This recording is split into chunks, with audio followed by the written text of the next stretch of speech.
അങ്ങനെ രണ്ടാളും ഉറങ്ങി. ഉച്ചയ്ക്ക് ഉറങ്ങാത്ത ദിവസമൊക്കെ 8 മണിക്കുള്ളിൽ രണ്ടാളും ഉറങ്ങുവേ. എന്നാൽ ഉച്ചയ്ക്ക് ഉറങ്ങിയിട്ടുണ്ടെങ്കിൽ 8 മണി എന്നുള്ളത് 10 മണിയാകും.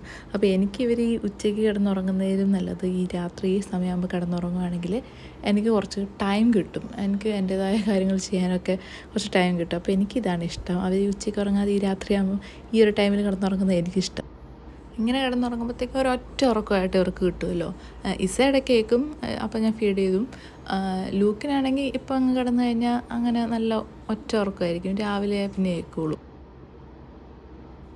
ശരിക്കും നൈറ്റ് ഇവർ ഉറങ്ങിക്കഴിയുമ്പോഴാണ് എനിക്ക് കുറച്ച് പീസ്ഫുള്ളായിട്ടൊരു സമയം കിട്ടുന്നത്. അല്ലെങ്കിൽ രണ്ടുപേരും എൻ്റെ പുറകെ നിന്ന് മാറത്തില്ല. എന്ത് ചെയ്താലും വരും, പുറകെ മമ്മ എന്ന് പറഞ്ഞിങ്ങനെ പുറകെ നടക്കും. അതുകൊണ്ട് തന്നെ എന്തെങ്കിലും ഒരു കാര്യം എനിക്ക് യൂട്യൂബിൻ്റെ തന്നെ എന്തെങ്കിലും ഒരു കാര്യം ചെയ്യണമെന്നുണ്ടെങ്കിലോ എഡിറ്റ് ചെയ്യണമെങ്കിലോ വോയിസ് ഓവർ കൊടുക്കണമെങ്കിലോ അതിനൊന്നും സമയം തരത്തില്ല. ഇവരിങ്ങനെ പുറകെ നടക്കുന്നതുകൊണ്ട് ഒന്നും ചെയ്യാൻ സമയം കിട്ടാറില്ല. അപ്പോൾ ഇവരിങ്ങനെ കിടന്നുറങ്ങുകയാണെങ്കിൽ അത് കഴിയുമ്പോഴുള്ളൊരു ടൈമുണ്ടല്ലോ, ഒത്തിരി ടൈം കിട്ടത്തുമില്ലല്ലോ.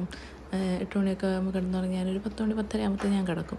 ആ സമയത്തിനുള്ളിൽ ബാക്കി കാര്യങ്ങളും എൻ്റെ ഈ കാര്യങ്ങളൊക്കെ കൂടിയിട്ടായിട്ട് അങ്ങനെ മാനേജ് ചെയ്ത് പോകുന്നു. ഇതാണ് എൻ്റെ ആദ്യത്തെ പരിപാടി, ക്ലീനിങ് എന്ന് പറഞ്ഞാൽ ഇവരുടെ ടോയ്സാണ് മെയിനായിട്ടും.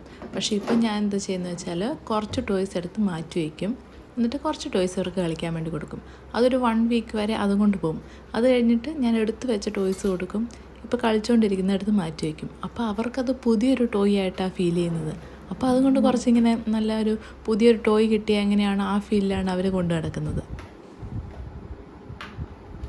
ഒരുപാട് ടോയ്സൊന്നും ഞാൻ വാങ്ങിക്കൊടുക്കാറില്ല കേട്ടോ. എന്തെങ്കിലും വേണം, ഇപ്പം നമ്മൾ എവിടെയെങ്കിലും പോയി കഴിയുമ്പോഴത്തേക്കും അവിടെ ഒരു ടോയ് കണ്ട അത് വേണം ഇത് വേണം എന്നൊക്കെ പറഞ്ഞാൽ അങ്ങനെ വാങ്ങിക്കൊടുക്കാറൊന്നുമില്ല. പറയുന്ന കാര്യങ്ങളൊന്നും അപ്പം തന്നെ സാധിച്ചു കൊടുക്കാറുമില്ല. വേണ്ടതൊക്കെ ആണെങ്കിൽ ചെയ്തു കൊടുക്കും. പക്ഷേ ആവശ്യമില്ലാത്ത കാര്യങ്ങളുണ്ടല്ലോ, അവരുടെ വാശിക്ക് വേണ്ടിയിട്ട് വാങ്ങിക്കൊടുക്കുന്ന പരിപാടി അത് ഞാൻ ചെയ്യാറില്ല കേട്ടോ. അതത്ര നല്ലതായിട്ടല്ല എനിക്ക് ഫീൽ ചെയ്യുന്നത്. അതുകൊണ്ട് ഞാൻ എൻ്റെ പിള്ളേർക്ക് ഞാൻ അങ്ങനെ അവരുടെ വാശിക്കനുസരിച്ച് ചെയ്തു കൊടുക്കാറില്ല. അവൾക്ക് ആവശ്യമുണ്ടെങ്കിൽ അത് ചെയ്തു കൊടുക്കും. അങ്ങനെ ഒരു മൈൻഡ് സെറ്റാണ് അതെൻ്റെ ഒരു മൈൻഡ് സെറ്റാണ് കേട്ടോ. ചിലപ്പോൾ അത് നല്ലതായിരിക്കാം, മോശമായിരിക്കാം. പക്ഷേ എനിക്ക് അവരിപ്പം വാശി പിടിച്ചൊരു കാര്യം വേണം എന്ന് പറയുന്നത് അതപ്പം തന്നെ ചെയ്തു കൊടുക്കുക എന്നത്, അവർക്ക് വേണ്ടതാണെങ്കിൽ ചെയ്യാം, വേണ്ടാത്ത കാര്യങ്ങൾ ചെയ്തു കൊടുക്കുക എന്നത് എനിക്കത്ര ഓക്കെ ആയിട്ടുള്ളൊരു കാര്യമല്ല. അതുകൊണ്ടാണ് ഞാൻ പിള്ളേരുടെ കാര്യത്തിൽ അങ്ങനെ ചെയ്യുന്നത്.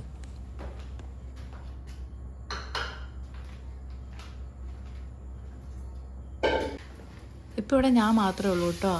മമ്മിക്ക് ചെറിയൊരു ത്രോട്ട് ഇൻഫെക്ഷൻ വന്നിട്ടുണ്ടായിരുന്നേ. അപ്പോൾ അത് കാണിക്കാൻ വേണ്ടിയിട്ട് പപ്പയും മമ്മയും കൂടെ പോയേക്കാം.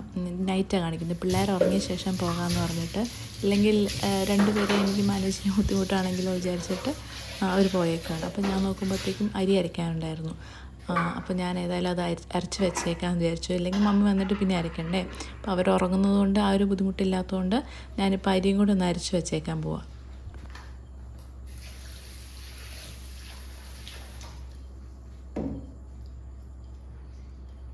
പിന്നെ ഉണ്ടല്ലോ, ഈ ഡ്രസ്സൊക്കെ ഉണ്ടല്ലോ നല്ല ഡ്രസ്സാണ്. നല്ല ഡ്രസ്സെന്ന് പറഞ്ഞാൽ പുറത്തൊക്കെ പോകുമ്പോൾ ഇടാൻ ഉപയോഗിക്കുന്ന ഡ്രസ്സാണ്.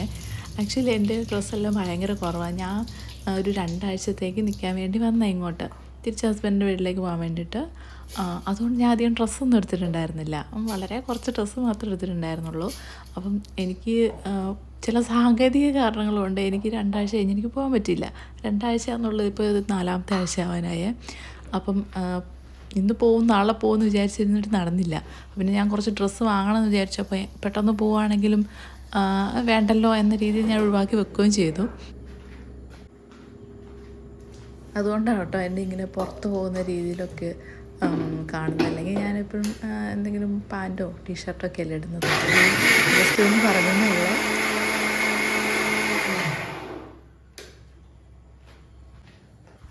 ഞാൻ പിന്നെ ഒന്ന് ചെക്ക് ചെയ്യാൻ വേണ്ടി പോവാം ഇസക്കുട്ടി ഏറ്റിട്ടുണ്ടോ എന്ന്. ഈ മിക്സിയുടെ സൗണ്ട് എങ്ങാനും കേട്ടിട്ട് ഏറ്റെങ്കിലോ എന്ന് ഓർത്തിട്ട്. അവിടുന്ന് കരയുവാണെങ്കിൽ കേൾക്കത്തില്ല. അപ്പോൾ ഇടയ്ക്കൊന്ന് പോയി ചെക്ക് ചെയ്യുവാണെങ്കിൽ പിന്നെ കുഴപ്പമില്ലല്ലോ. അപ്പോൾ ഒരു റൗണ്ട് അരി അരച്ച് കഴിഞ്ഞു. ഇപ്പോൾ അടുത്ത റൗണ്ട് അരി അരയ്ക്കുന്നതിന് മുന്നേ പോയി ഒന്ന് ചെക്ക് ചെയ്താൽ ഏറ്റ് കഴിഞ്ഞിട്ടുണ്ടെങ്കിൽ പിന്നെ ഒന്ന് കിടത്തി ഓർക്കുകയാണെങ്കിൽ കുറച്ച് നേരം കൂടെ കിടന്നോളും. അപ്പം ഏതായാലും ഏറ്റിട്ടില്ല. അപ്പോൾ പിന്നെ ബാക്കിയും കൂടെ അരച്ച് വെച്ച് കഴിഞ്ഞാൽ പിന്നെ പിള്ളേരുടെ അടുത്തേക്ക് പോകാമെന്ന് ഓർത്തിട്ടായിരുന്നു.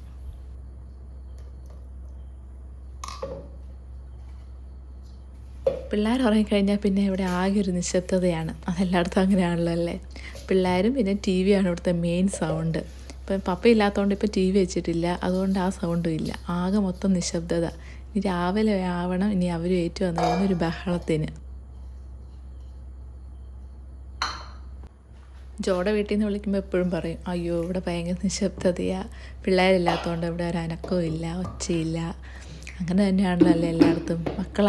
മക്കളുള്ളപ്പോഴാണല്ലോ, കുഞ്ഞുങ്ങളുള്ളപ്പോഴാണല്ലോ ആ ബഹളവും ഒച്ചയും ഒക്കെ. അത് കഴിഞ്ഞ് അവർ ഇത്തിരി വലുതായി കഴിയുമ്പോഴത്തേക്കും ഒരു സൈലൻറ്റ് മോഡ്. അപ്പം ഇപ്പോൾ അവരുടെ ബഹളവും ഒച്ചയൊക്കെ ചിലപ്പോൾ നമുക്കൊരു ഡിസ്റ്റർബൻസ് പോലെ ഫീൽ ചെയ്യും. പിന്നെ നമ്മൾ പറഞ്ഞിട്ടും കാര്യമില്ല, നമ്മുടേതായ കാര്യങ്ങൾ നടക്കാൻ പറ്റാതിരിക്കുമ്പോൾ നമുക്കതൊരു ബുദ്ധിമുട്ട് പോലെ ഫീൽ ചെയ്യും. പക്ഷേ അവർ വളർന്നു കഴിയുമ്പോഴത്തേക്കും അത് ശരിക്കും പറഞ്ഞാൽ നന്നായിട്ട് മിസ്സ് ചെയ്യില്ല നമ്മൾ. ഓർത്ത് നോക്കിക്കേ, ഞാനിപ്പം ഇടയ്ക്കിങ്ങനെ ഞാൻ ആലോചിക്കും, ചിലപ്പോൾ ഒച്ചയും ബഹളം വെക്കുമ്പോഴത്തേക്കും ഞാൻ വഴക്ക് പറയും.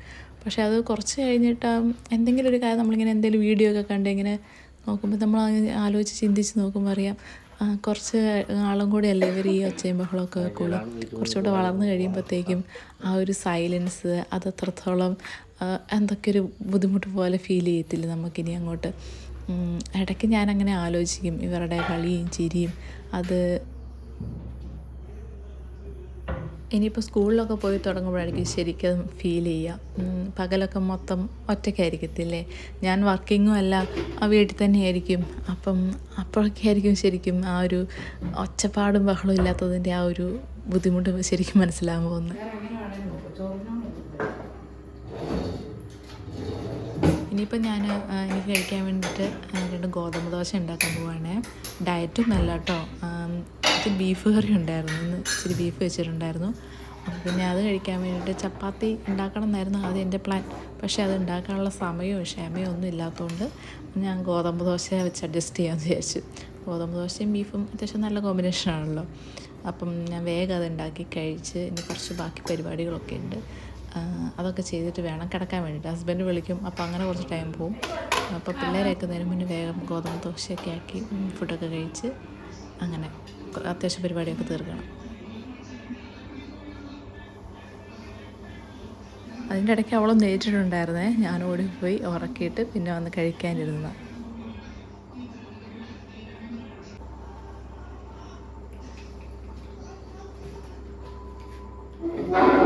അങ്ങനെ ഫുഡ് അടിയെല്ലാം കഴിഞ്ഞു. ഇനി കുറച്ച് ഫ്രൂട്ട്സൊക്കെ ആയിട്ട് സിറ്റൗട്ടിലൊക്കെ പോയി കുറച്ച് കാറ്റൊക്കെ കൊണ്ട് അങ്ങനെ റിലാക്സ് ചെയ്തൊരു 10 മിനിറ്റ് ഇരിക്കണം. അത് കഴിഞ്ഞിട്ട് വേണം അടുത്ത പരിപാടികളിലേക്ക് കിടക്കാൻ.